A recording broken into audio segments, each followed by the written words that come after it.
Well, welcome to the first Faceoff. Today is our very first Faceoff live in a series that Susan and I put together.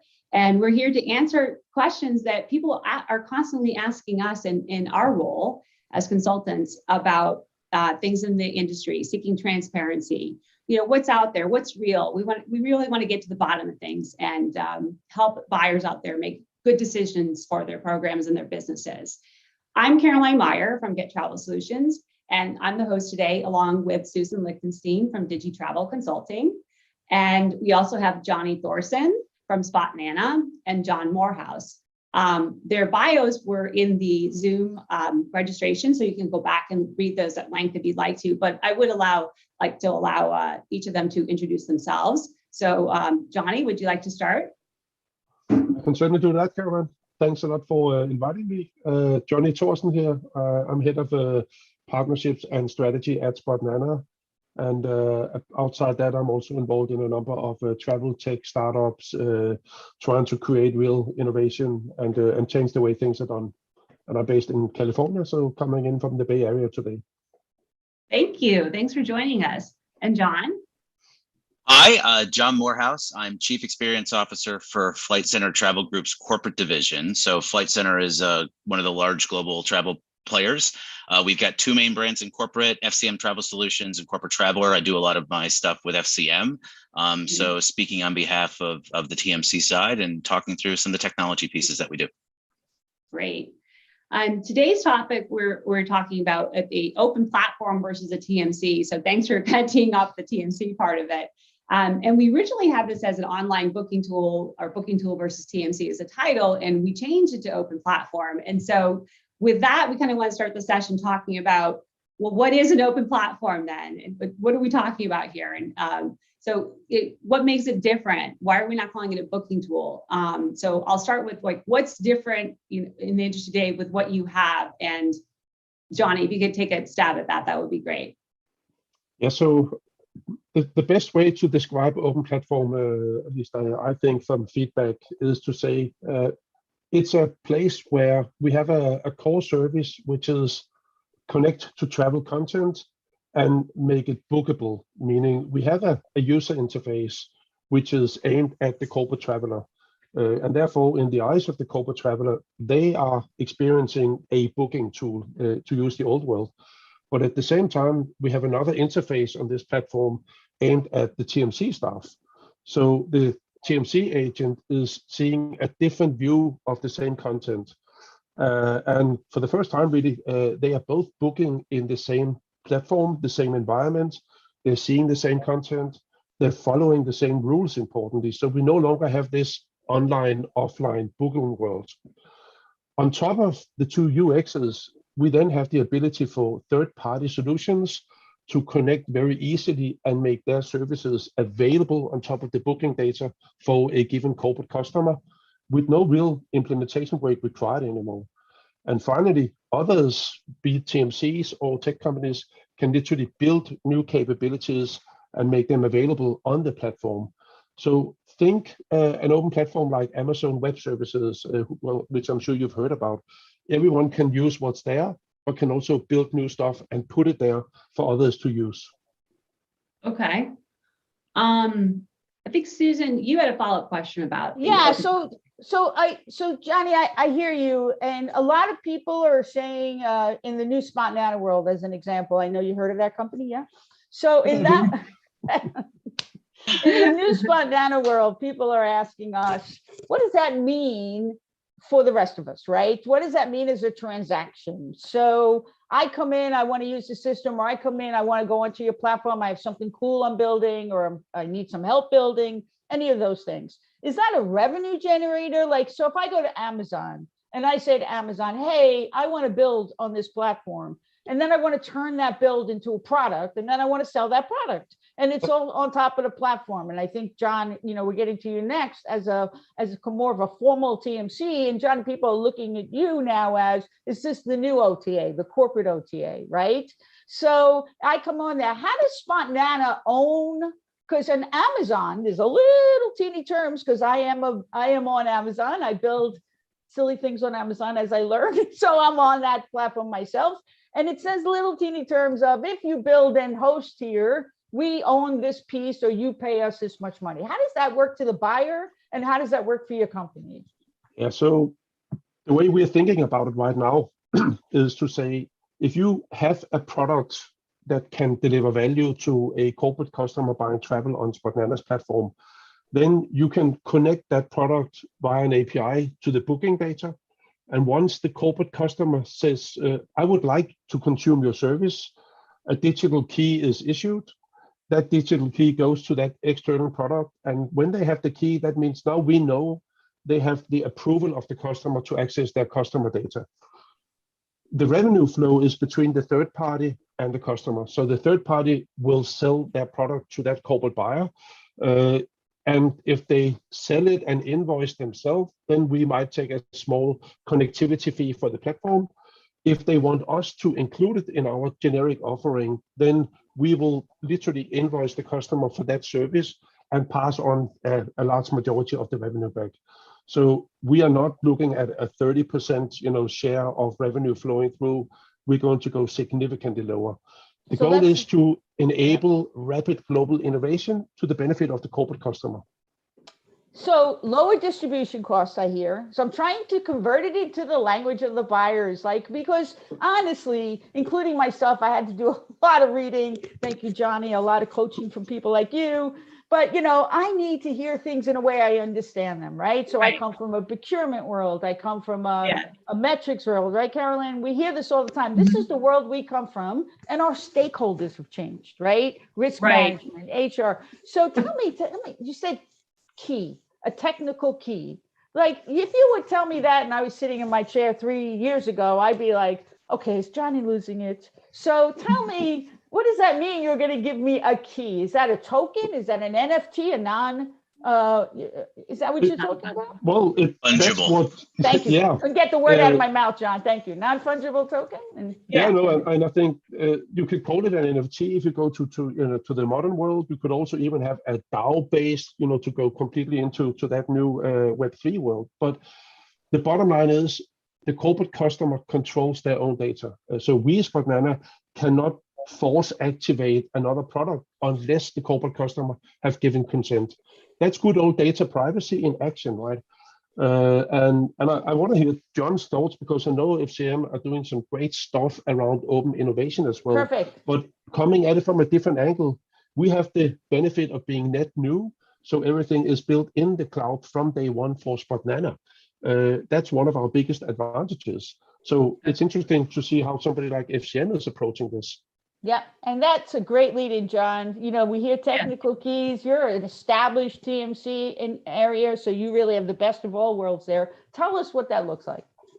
Yeah, so maybe let me help simplify the conversation a little bit. And this is the way I look at it relatively simplistically, because we use the word like open platform probably too much. And there's in reality, there's a technical component to being open. You have documented APIs that people can access and use to consume services and do things with you. And some of those require contracts or relationships with you. Some of them don't.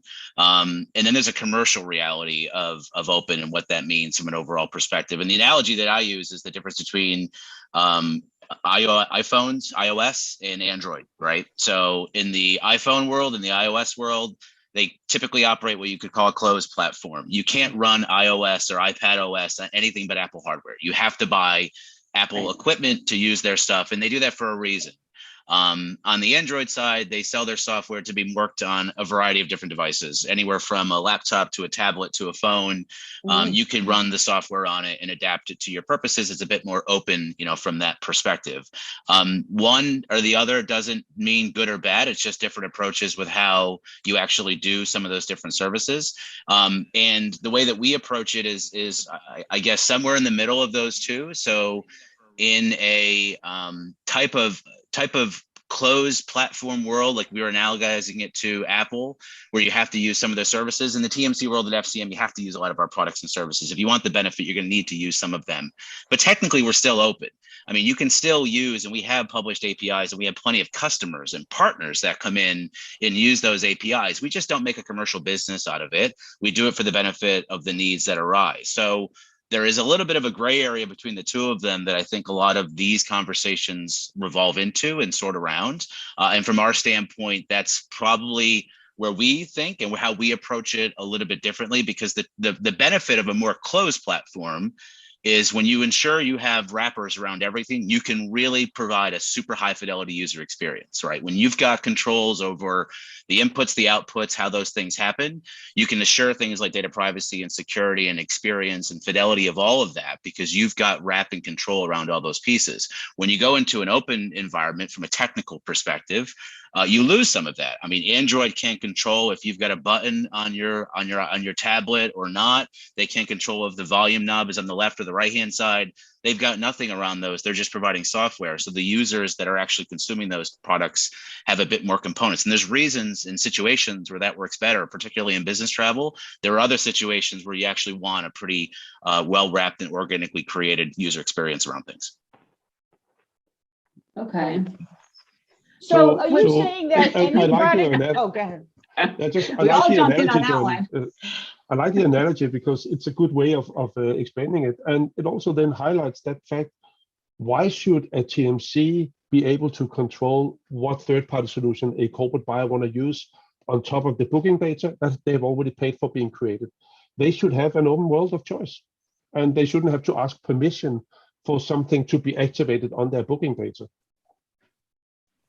So does that mean any company that comes in and has a product to sell to corporate, let's leave this in the world of corporate travel right now, but even though it's expanding out there, but let's just say for corporate travel, does that mean that if I have a product and I built it in my system and I want to come into your platform, I can? No consequences, no revenue generation, nothing? Well, you can connect to the API technically, as John said. That's open. But you cannot access any customer's data unless that customer have given you the consent to do so. So there's still a wall protecting the data until the corporate buyer themselves say, yeah, I would like to use this service, and I now have an agreement for using that service. So they need a commercial agreement with the third-party solution, but it's not via Spotnano. We are not a yes/no command and control post. We are the enabler if the customer wants it. Great. And does that mean for you, John, only FCM clients can access that platform? What it means is that Johnny mentioned? Yeah. Same reasons. We don't sell the derivatives to non-customers because that's commercially not our business model. We're trying to service customers off of the tools and technologies that we have, obviously, and that's wrapped around some of those services that we provide that you need that kind of closed loop to do the fidelity and quality that we deliver. From a partnership perspective, though, it's an open platform. We are able to work with anybody. We just choose not to commercialize a big door to come into and try to build something off of it. We only really explore that when there's a mutually commercially viable reason for us with a client demand, market demand, product gap or deficiency. We don't, go out and source stuff just to kind of build a larger ecosystem. We do it based off need. Carolyn, did you have a question? Well, I was just thinking more into it, moving into like the buyer role, because we talked about, trying to translate all of this talk to people who are maybe new in the role, running a travel program at a company somewhere, or maybe they've been around a while or they're super advanced. But from the buyer side, I'm really curious to hear how each of you view, how a buyer views Spotnano. How does a buyer view FCM? And I'll start with John Morehouse. We'll go the opposite way this time. I think to Johnny's point, he said earlier, we've made a lot of investments in the technology innovation side. We're doing a lot actively in that space. And the derivative benefits that we give to customers as a result is a lot of flexibility, a lot of different tools, a lot of different products and services they can use as part of that overall travel management experience that they're getting at. If they're kind of in a mindset, and I've discussed this before and other things that I've done, I think really a lot of the buyers need to reflect on what kind of program they're looking to manage themselves. Are they looking to focus on the user experience? Are they looking to focus on having the best in class on every vertical across the overall piece of the journey that the traveler is going through? Are they focused on supporting internal components, whether it's duty of care and different types of rules and regulations they've got to worry from a business perspective. Some of them have appetite. Some buyers have appetite to manage the full experience, and they want to be involved and therefore look at different tools that help improve them and augment them. Some of them don't have the bandwidth and just want to have a good product with good service behind it. And they, in doing that, they realize and they trade off. There may be a different third-party product that does that a little bit better, but what they have, they're happy with, and it meets their overall objective. And I think that's an individual conversation that all of the buyers need to have, and they analyze their programs and look at what they want to do. And a lot of this conversation swirls around which sides of that coin you sit on, from an overall program standpoint. So if you're a buyer and you're looking at FCM could, there are a TMC that can help me. And maybe if I have a global program, I may choose different tools, or let's call them platforms, in other countries or other regions of the world. Yep. Okay. Yeah. So that's a big differentiator between like what you're offering, right? And Spot and I'll let Johnny answer in a minute, right? But that's very different. Let's talk booking tool side, right? So we have our own booking tool technology, which works in a couple of countries. We also support about 20 others globally, all the major providers that you would discuss. We don't go into a customer and say, if you want our ecosystem, you got to use this. That's the only way you go through and do it. We actually approach it from a very open perspective and say, listen, if you want, Concur in the US, you want Citric in 12 countries in Europe, you want Circle over here, you want our booking technology in this market over here, you want to do offline service in Russia, I don't care. You do what you need to go through and do, and you chose and you update that journey. So I think from a messaging perspective, we give customers a little bit of both. We've got that closed environment where we control front to back within our own technology stack that we think is good, but it's not the best everywhere. We're willing to admit that. But then we also open and support a bunch of other tools that work better, because travel is at global scale really complicated. I mean, there's all these different places to go and different content pieces and rules and regulations. So we're not trying to conquer all of it. We're just trying to conquer the pieces that we think are most strategically beneficial for our customer, but give them choice on the entire process. So before we jump to you, Johnny, I'm an ex-buyer. I sit in that chair. You give me all these options. I'm thinking cool and groovy, but I'm the kind of person who's like, give me one head to pat, one neck to choke, right? When I'm using somebody, I don't want to go to 12 different companies to figure out what's happening in my company. Is that your responsibility at FCM? Here, I chose 12 different companies, different countries doing different things. Who's going to put all that together? So I'm a buyer. How would a buyer explain that to you? How would you explain that to a buyer? And that's the conversation that sales process essentially is trying to answer as we go through and do it with buyers for months. I'm trying not to make it into a sales pitch, but we start off with what are you looking to do, and then you through that process you eventually find that, well, maybe I say I want the best in class in every single market, but I actually, when I get through it 3 months in, I'm okay with best in class in 70%, and 30% you just go through and deal with on your own. You kind of mature yourself through that process. From our standpoint, we try to have options along the way to support that. And that's not what every TMC does. If you had a different person on here, they may tell you, no, you have to go like this across the board or do it this way. And it's again, just a different approach that we try to have with it. And I think, to Johnny's point, Johnny and I talk all the time. We know each other. It's very complementary to what him and Spot and Enter are doing, because we're allowing flexibility and choice with it. We're not trying to say you can only do it this way, but we have to have that conversation with the buyer around what direction they're looking to go, which is not cut and dry. But I still didn't hear the answer I was looking for of when something goes wrong, who's responsible? Let's go to you, Johnny. Maybe you can answer that question. So first of all, I think what John just described, that I end up selecting from 20 booking tools around the world, that is the old way of doing things, but that's not one platform, right? That's potentially 20 platforms, because each of them's booking tools have an operating environment that is being configured. On top of that, it varies per country for that booking tool. So as a buyer, I have the opposite of a single global platform. I have a global nightmare platform. And that's where we are taking a step back, saying, because of technology, we have now built a new single cloud infrastructure, where we have also said goodbye to relying on the PNR as our closed platform, because all the TMCs around the world today rely on a PNR, which is the most closed platform you can imagine. It's only available inside a Zurich City Code or an Office ID, whereas our digital record happens to be available anywhere in the world via the cloud infrastructure. And that's why we can do things differently, because we are taking advantage of modern technology. the TMCs have done a phenomenal job getting as much out of the old infrastructure as possible. But it's just like, I mean, look at electric car and petrol cars. You can keep arguing we don't need to change, but 10 years from now, you have to. So why would you keep investing in petrol car and infrastructure for petrol cars when you know it's going away?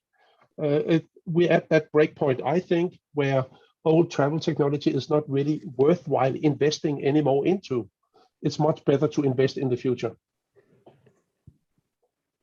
So thank you. That was really good. I had a couple things come in from the audience, and we were sort of, and imagine running out of time here, coming to the end of our half an hour. If you wouldn't mind, I'd like to go ahead and read these to, well, we'll read the question, have you answer it. This was to Johnny. He said, what did Johnny call the alternative to the PNR? A digital question mark? Yeah, we call it the SDR, this banana digital record. And what that means is in the background, in the cloud environment, there's a single record per trip. One trip can include many booking records. And those booking records can be in the GDS. So it can be a PNR, it could be NDC, it can be Travel Fusion, it can be Booking.com, Expedia, or whatever. But the trip record lives in this banana digital record. So that's a single place where all data for one trip is available via the API. And if it is booked directly, Johnny, for whatever reason that traveler chose to do their air one way, the hotel another, let's say, whatever, we know that happens all the time. It's minimally happening 40% of the time, whether travel leaders believe it or not, it is. So how do you get that data at the point of sale, or how do you get it back to the leader? That's a question we get all the time. How are you going to give me my data? Yeah, so travelers, instead of booking everything on one day, which the booking engines were built for, right? They don't behave that way. They book in incremental steps. So we allow a traveler to add more to a trip. And as long as they add it to the trip, it belongs in that trip record. So I can book air today, hotel tomorrow, add an air segment on Wednesday, and then finish it up with a car rental segment on Thursday. It's all one trip.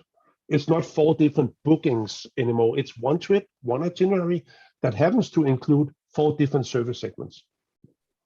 Okay. We have another question. Before you give John a second to answer. Yes, of course.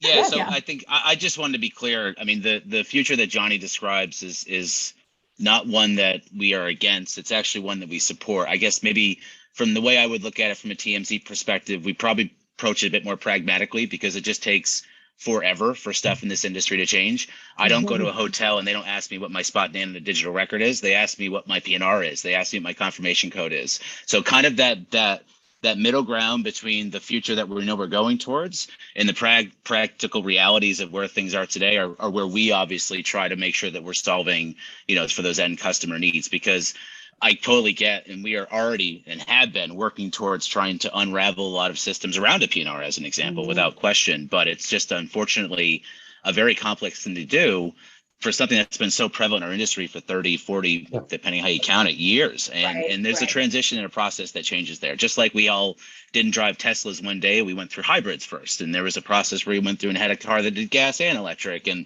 those kinds of things take time to kind of unravel, particularly we see in this industry. And hey, John, thanks for that. You just gave the perfect example, right? So Tesla decided not to even touch the old petrol world. They just built electric cars clean from day one. All the others had to migrate, and that's why they're so far behind. And we decided to not build something that would rely on the old PNR infrastructure. We went straight to that new world, and hopefully it'll give us an advantage, but more importantly, we are making it available to the industry. We're not saying this is only for Banana. It's available for any TMC or any third-party solution who want to play in that new environment. So Carolyn's going to probably ask you what your competition would think of you, but I think you've already told us that the competition is the old way of doing things is difficult to free yourself from. Yeah. So tell us, John, I'm going to start with you this time. Tell us, What is slowing us down? This is 2022, right? We're waving our phones at everything. We're smiling for everything. We've got committees out there with single profile ideas and DOA. We've been talking about NDC for 10 years. Yeah, forget the NDC confirmation. So tell us, what is slowing us down? And, you know, and how do we fix it? John? Humans. I mean, is that a good way of describing it? I mean, again, I don't know if it's a technology issue per se. Technology is obviously enabling a lot of change to happen in a rapid way, and it's enabling all sorts of different services. And again, this is why Johnny and I talk a lot, because I think the mission that they've got is fantastic and will just benefit the overall industry. But at the end of the day, travel is about the last mile in some ways. When you're making a trip, you're going from end to end with it. We still have difficulties with hotels picking up fax machines for virtual cards. I mean, so in little things like that you would have thought, well, geez, that should have been resolved, 10 years ago. And yeah, there's mobile apps, and we have one that you can show the card in your phone and everything else around it. It comes down to that full loop. You can probably solve the problem for 80, 90% of the overall issue, but that 10% gets to be really difficult and takes a long time to get resolved. And what we see with customers is they care about 100, and they want to make sure they've got service for all parts of it. You've got to be able to do both of them in the world that we work through. So it's just going to take time for people to adapt and change. It'll be faster going forward than I think it was historically with some of the stuff that's out there. People are just getting so used to change, but we still deal with really fundamental problems that you'd be surprised. In 2022, I still have to arguably go have them look at their fax machine to go find a sheet of paper to check into a hotel. Those are real issues that still happen today. Danny, will you have the last word? Oh, sorry, go ahead. We had a question come in. I'm sorry to break in there. Several TMCs also use a digital record. What is the lifespan of a PNR? Thank you, Christina Warrencheck. Oh, that is such a good question, right? So in the old world, the current kind of GDS-based PNR world, right, most people know that after a certain period, that PNR becomes unavailable to look at there. You literally have to file a request to look at a PNR history. In our environment, again, not because we are super smart, but we're using cloud technology. The history of any record is available until you decide you don't want to see it anymore. So you will literally look at what I searched 2 weeks ago, down to each line of content that came back to me. I have the entire history. So think about that for a moment for low fare search tracking, etc. What fare was actually there? For carbon emission tracking, what carbon emission options were shown on the day you did this search 3 months ago? You can start running completely new data plays. And that's what cloud-based infrastructure gives you. And no GDS in the world can provide that because they're just built in a different time. That's awesome. Okay. All right. Well, I think we have 2 minutes left, right? Yeah, we do. And I wanted to give you both a chance to at least have like a 1-minute summary if there's anything you thought of you wanted to talk about, et cetera. So we'll go back to John. Cool. 1-minute summary. Again, it comes down to companies and the travel buyers deciding what kind of program they want to support and manage. And then that dictates the kind of company they should be working with to manage their travel. Whether it's somebody who supports a lot of third parties, somebody who supports a closed environment or a more closed environment or something in the middle is really a decision they need to go through and make, because you can't have it both ways. You can't have infinite flexibility, but also then a fantastic user experience and deal with all of those pieces. From a technology perspective, I fully support a lot of the stuff Johnny and his team over there are doing. It's not that we don't, and we're actually doing and moving in the same direction in several different ways as well. We just have to worry about every user and every traveler, and every traveler out there hits a bunch of really wacky situations. Yeah. And to answer your question on a PNR, when a PNR will stop being used is when everybody stops using PNRs. And that's the reality of it. And that may be several years from now, whether we like it or not. Great. Johnny? Yeah, so I would say for me, the future here is the hope that the TMC community will embrace the fact that we're giving them a new way to work and operate and be much more efficient and not have all these broken systems that you then invest a lot of time and energy in connecting, because that does not create new customer value. It solves a problem, but it doesn't create new value and experience. And I hope to see John and FCM becoming a consumer of SummerSport Nano's capabilities in the future. That would be the perfect example of the old leaders moving into a new technology world.